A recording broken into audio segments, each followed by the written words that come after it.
Les premiers à avoir colonisé des terres sont les Portugais.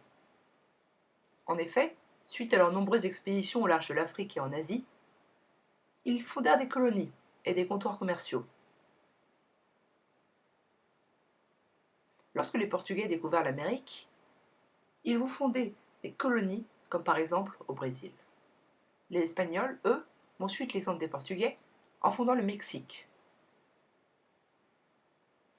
Le traité de Torcelidas, rédigé par le pape, dit que toutes les terres à l'ouest de cette ligne appartiendra à l'Espagne et toutes les terres à l'est au Portugal. C'est ce qui fut plus ou moins fait. En effet, l'Amérique du Sud fut colonisée à l'ouest par les Espagnols et à l'est par les Portugais. Les autres pays européens étaient assez en retard sur la colonisation. Pour contrer cela, les Pays-Bas, par exemple, fondèrent des expéditions et fondèrent une colonie à New York, qui s'appelait à l'époque la Nouvelle-Amsterdam. Ils fondèrent aussi des terres en Afrique du Sud et en Asie. Les Anglais, eux, fondèrent les 13 colonies en Amérique, englobant d'ailleurs la Nouvelle-Amsterdam hollandaise. Ils fondèrent aussi des colonies en Asie, en Inde et en Australie.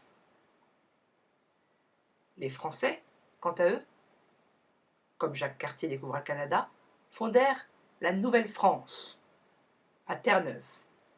Mais les colonies en Amérique du Nord s'étendirent très rapidement. Pour contrer ces nouvelles puissances émergentes, le Portugal donne ses colonies à l'Espagne, afin de former une alliance. L'Angleterre, quant à elle, achète l'Afrique du Sud aux Pays-Bas.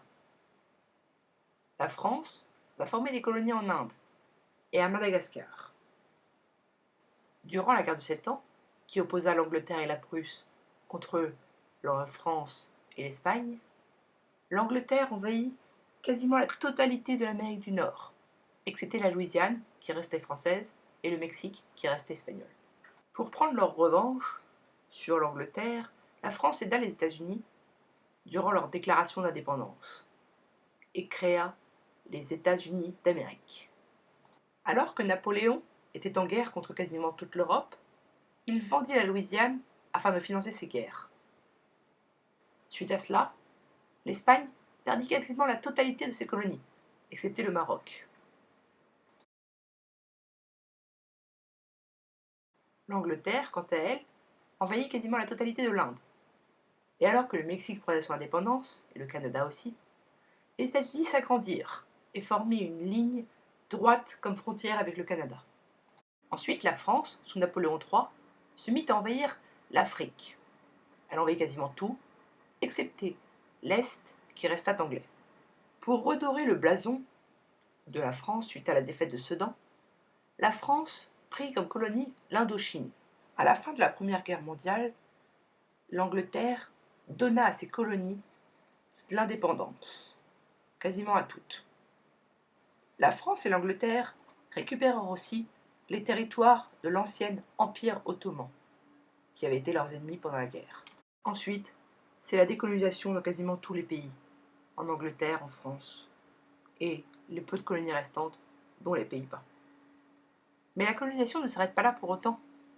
En effet, les États-Unis et les Soviets, durant la guerre froide, ont pratiqué une sorte de colonisation en mettant des gouvernements qui leur correspondaient dans certains pays, comme l'ont fait les États-Unis en Amérique du Sud et les Russes dans l'Afrique.